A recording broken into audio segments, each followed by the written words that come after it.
protestanta réformé.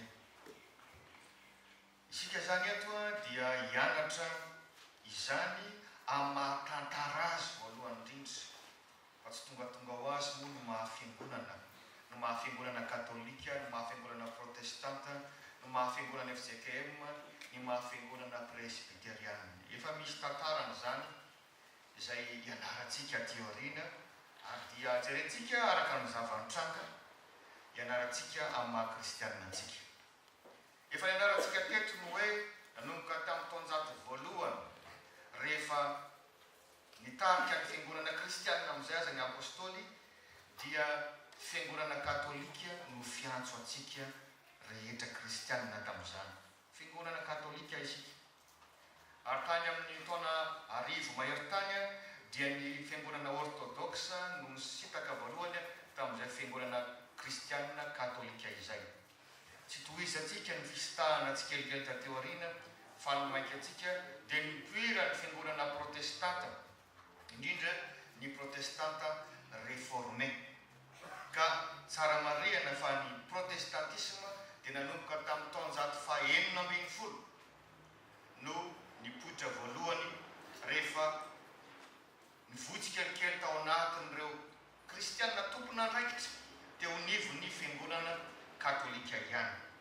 Ndeto ary misy daty vitsivitsy mba tsara ho fantatsika. 1915 dia nisy an'izany Ulrich Zwingli zany izay teratany Suisse. Izy no fa nanomboka ny antsoina hoe fantsipivavahana na ny réformation tany Suisse. Tamin'ny taona 1719 kosa dia hitonga ilay olo malaza antsoina hoe Augustin Martin Luther. Izy dia araka nambarako teo frère tondra fivavahana teo anivon'ny fiangonana katolika.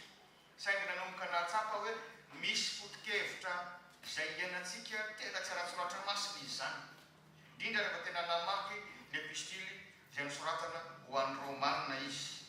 Ka rehefa avy nanao fandiniana lalina izy dia nanoratra tohan-kevitra, thèse ny teny frantsay, misa 570 ary dia nataony petadindrina izany. Zany tohan-kevitra zany dia manohitra ny hoe fivarotana famelan-keloka, hoe arakaraka ny andoavanao vola betsaka no azonao famelan-keloka. Manohitra n'izany hoe afandiovan'izany, manohitra ny hoe fivavahan'ny olo-masina na fanelanelana ny olo-masina. Nambarany fa tsy mifanaraka amin'ny soratra masina zany dia napetrany teo amin'ny rindrina, teo amin'ny rindrina ny fiangonana anankiray tao Château Wittenberg tany Allemagne izany. Ary dia izany no miteraka ny fanitsipivavahana ka avy amin'ny Martin Luther ny nipoira ny fiangonana lutheranina. Fa ny fiangonana protestanta réformé kosa, misy ny fiangonana presbyteriana, misy ny fiangonana FJKM, dia avy amin'ny Andriamatoa Jean Calvin. Izy dia nandray anjara tamin'ny fanitsina ny fivavahana tany Suisse, tany Frantsa, izy koa faritra tany Europa. Ary izy araka izany loharano nipoiran'ny fiangonana réformé. Réformé zany dia avy amin'ny hoe réformation na fanitsina na fanavaozana. Ka foto-kevitra telo lehibe no tena misongadina ho antsika protestanta. Tsika rehetra moa dia ray ihany eo amin'ny tompo fa dia mianatra isika. Ny teny latina moa anisan'ny nampiasaina tamin'izany.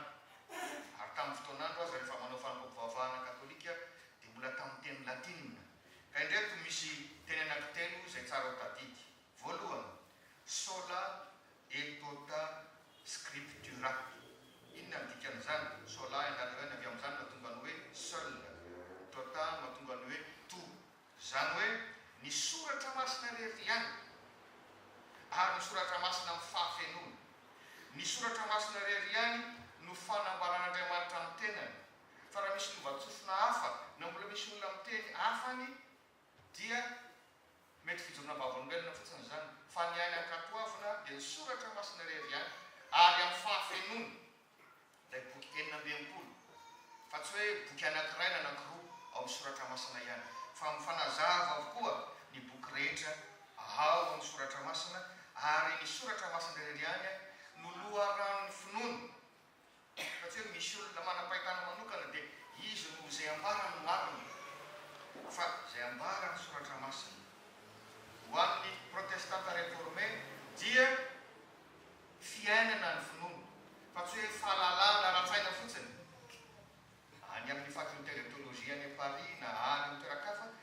misy tanora mianatra teolojia mahavita hatrany amin'ny doctorat fa avy eo izy tsy mpitondra fivavahana, avy eo izy tsy mpivavaka akory azy fa mianatra izy ho amin'ny fahalalana sy ny famelona CV.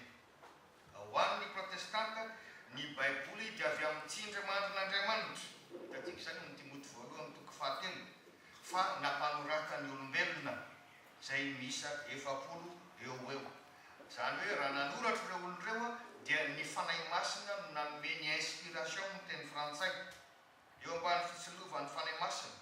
Dikan'izany isika koa raha mamaky an'io baiboly io tompoko dia mivavahalo fa raha ataonao tahaka ny mamaky gazety io dia tsy misy aim-panaazonao ao fa ny fanahy masina no nampanoratra an'io. Noho izany mila mangataka ny fanahy masina tsika anaky atsika atakatra zay ambarany. Zay le sola et tota scriptura. Faharoa, sola fidei. Fideia finoana. Ny finoana irery ihany. Misy mantsy mivoiny hoe arakaraka ny asa soa vitanao, arakaraka ny faharetanao sy ny firotonanao nampandray. Tsara ny faharetana. Fa tsy ny asa vitanao, tsy ny ezaka ataonao ka milazanao hoe ianao no marina, fa ny finoana ihany no hanamarinana anao. Zany voasoratra amin'ny Romanina toko 7:7-20. Ko amin'izany dia ataontsika fa finoana no hanamarinana ny olona fa tsy asan'ny lalàna. Misy fivavahana ohatran'izany a, tahaka ny hoe tsy Andriamanitra no midina avy any hamonjy antsika fa izy no miezaka dia izy no miakatra ny an-danitra noho ny fanajan'ny lalàna. Tsy a. Ary zany indrindra ny ilazana hoe eo ambanin'ny fahasoavantsika fa tsy eo ambanin'ny lalàna. Miorina amin'ny tenin'Andriamanitra. Zay le izy. Ny finoana dia avy amin'ny toroteny ary ny toroteny dia avy amin'ny tenin'ny Kristy. Ka lavina zany izay fampianarana tsy miorina amin'ny soratra masina. Be lehibe rehefa tsika moa zao afaka mijery amin'ny internet dia misy karazan'olona milaza zao mpaminany mitondra fampianarana samihafa. Fa rehefa tsy avy amin'ny soratra masina zany, raha tsy hamarininy amin'ny soratra masina zany dia tsy finoana kristianina. Ary natao hoe finoana dia ny fandraisanao an'i Jesoa Kristy ho tompo, mifanaiky anao azy ho mpamonjy anao eo amin'ny fiainanao. Zay le sola fidei. Ary fahatelo dia ny sola gracia. Gracia, grâce. Zany natona dia frantsay hoe grâce. Ny fanondranton'Andriamanitra irery ihany no miantoka le fanavotana. Fa tsy hoe pasteur dia avy hatrany dia voavontsy. Fa tena mino avy, tena mandray an'izany amin'ny fanetretena avy. Fa famondrampo mahatonga voavontsitsika. Fa tsy hoe izy kosa mahaiko, izy kosa naharitrako, ary mahay maim-pono zany. Ka dia mifampitohy amin'izany ny foto-kevitra manaraka maha protestanta réformé ny amin'ny fahefan'ny tenin'Andriamanitra eo amin'ny fiangonana. Ny tenin'Andriamanitra no fitsipika amin'ny feantsika. Ny tenin'Andriamanitra no manome inspiration antsika amin'izay rehetra atao. Ka tsy maintsy mifanaraka amin'io ny fanapahan-kevitra izay ataontsika. Ary zany no dikany hoe eto amintsika izao misy fandraisana fa mbola misy eo ambany io ny baiboly dia tsy maintsy apetraka eo ambony latabatra masina. Io zany dia mitorony hoe ny tenin'Andriamanitra no ambony. Zany mahatonga ny hoe eto moa zany antsika dia misy fa tsika moa manjary ohatrany hoe manaraka ny fomban'zareo angamba aloha fa any am-po aloha tsika tsy zany. Fa raha ny maro ny ity ambany ity dia ho an'ny filazan-draharaha, ho an'ny fivoriana fiadian-kevitra sy mbola azo hiadiana hevitra. Fa ny tenin'Andriamanitra dia tsy maintsy ambony.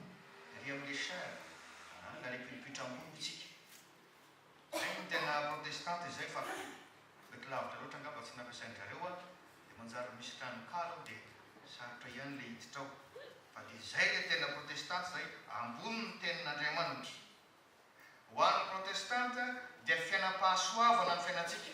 Misy olona mantsy dia miteny hoe nareo vavaka reo zany dia voateritere ilahy zao tsy mahazo manao an'izao, tsy mahazo. Tsy mahazo. Fa ny hoe mahazo manao ny sitrapon'Andriamanitra. Raha ny marina reny olona ireny zao tsy mahazo manao ny sitrapon'Andriamanitra. Raha ampiasaina ny tsy mahazo.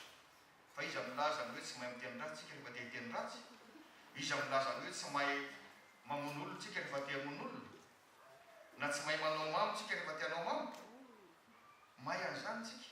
Fa tsy te hanao an'izany tsika. Zay le fiainam-pahafahana. Miaina amin'ny fahasoavana tsika.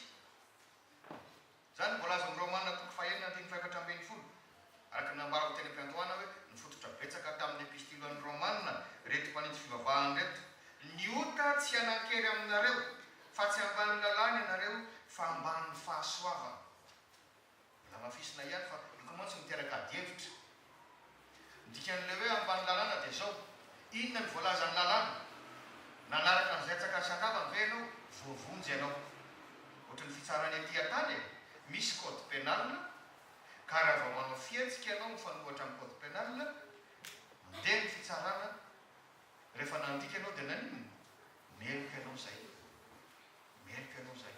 Ka raha mididy folo na ny tenina ny sitrapon'Andriamanitra rehetra misoratra masina no hisarana antsika ireto, na ipastera na iza dia meloka adolontsika fa tsy nisy natateraka an'izany. Nefa raha izany ny fomba fisainana dia tsy mahany fanatanana antsontsika, inona intsony ny vavahana. Fa zay ny dikany hoe ambany fahasoavantsika. Rehefa mibebaka kosa isika, rehefa manatona amin'ny tompo isika, mandray nesan'ny fanahy masina, dia misy famindrampo. Mahanadio antsika, mananantsika amin'izany tsy fahamarinana rehetra izany. Izany anefa tsy milaza hoe tsy mila lalàna intsony isika, fa barana ny fiainantsika. Ka sanatria torony hoe tsy izy tsony ny didy folo. Fa rehefa initsika dikana daholo ny voalaza amin'ny didy folo dia izy amin'laza fa tena kristianina isika. Minima mon'olona isika, minima andainga isika, minima nameloka ny namantsika isika, sy ny sisa sy ny sisa. Manampy atsika ireny, atakatra ny hoe na vita fihetsika anankiray ianao dia mandona anao le izy satria nampianaran'Andriamanitra anao ka milaza aminao hoe nanota ianao. Ary rehefa nanota anao dia tokony aninona? Hibebaka ianao. Amin'izay lafina izay, tena ilayntsika ny lalàna, tena mpampianatra antsika ny lalàna. Zany voalaza amin'ny Galatiana toko 2, toko 7, andininy 7:20. Koa ny lalàna dia mpitaiza antsika ho amin'ny Kristy mba ho amin'ny marinina noho ny finoana isika, fa tsy hamarinina amin'ny lalàna. Raha misy koa izay manambara ny foto-kevitra maha-protestanta dia ny resaka sakramenta. Ny sakramenta dia ambara mazava fa famantarana ihany. Tsy mivavaka amin'ny zavatra isika, tsy mivavaka amin'ny mofo isika, tsy mivavaka amin'ny divay isika, tsy mivavaka amin'ny rano anaovana ny batisa isika, fa famantarana ihany reny. Roa ny sakramenta ho an'ny protestanta, inon'izay? Batisa sy ny fandraisana ny fanasana tompo. Misy famantarana ampiasaina amin'ireo. Inona no ampiasaina amin'ilay batisa? Ny rano. Ary amin'ny fandraisana ny mofo sy ny divay. Efa nisy tandindon'ireo. Raha tsy laza fa tsy ny batisa aho, ny safo-drano no tandindon'ny batisa ao amin'ny testamenta taloha. Ireo izay niroboka tao anatin'ny rano, nanaraka amin'ny tenin'Andriamanitra na dia sarotra azy zany, tafavoaka tao tahaka ny avy nasitrika dia mipotraka. Nefa koa ny famoranana misy moa ny taranaka tsy tao anatin'izany niroboka tao anatin'ny ranomasina mena izany. Ny famorana izay natao dia tandindony izany batisa izany. Ny fandraisana fanasan'ny tompo. Rehefa mandray fanasan'ny tompo ny protestanta, ka rehefa avy mivavaka makataka ny fanahy masina dia manondro amin'ny tenan'i Jesoa Kristy ny mofo ary manondro ny rano ny divay. Fa tsy hoe lasa mivadika tenan'i Jesoa Kristy mihitsy ny mofo, na mivadika tena rano Jesoa Kristy ny divay. Manondro fotsiny izy. Zany hoe tahaka ny misy fisina miaraka. Zay le antsoina hoe consubstantiation. Efa mbany anarantsika ihany zany. Zany ny finoan'ny protestanta. Ka rehefa vita ny fandraisana fanasan'ny tompo dia tahaka ny mofo rehetra ihany, tahaka ny divay rehetra ihany ny divay. Fa tsy hoe hidina any amin'ny kofra rehefa avy eo satria tena efa tenan'i Kristy na ranon'i Kristy. Raha misy koa izay tena foto-kevitra ngezabe ao anatin'ny fandraisana fanasan'ny tompo dia ny hoe manatrika kosa nefa amin'ny alalan'ny fanahy masina.